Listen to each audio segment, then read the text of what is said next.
Alright, time to make some burger sauce. You can't have burgers without burger sauce.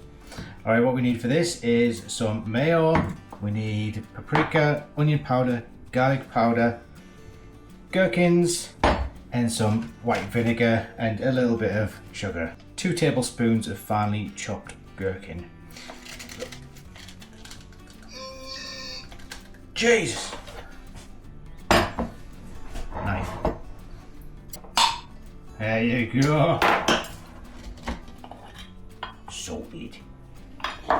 Alright, I chopped up 2 gherkins, which is roughly about 2 tablespoons of gherkins, half a teaspoon of garlic powder, half a teaspoon of onion powder,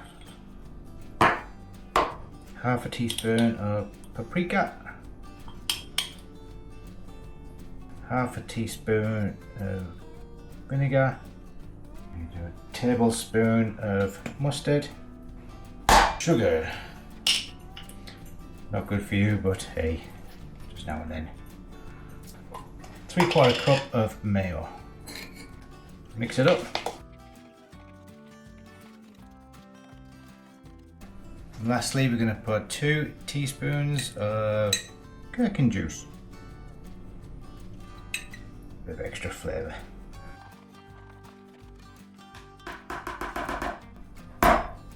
Done.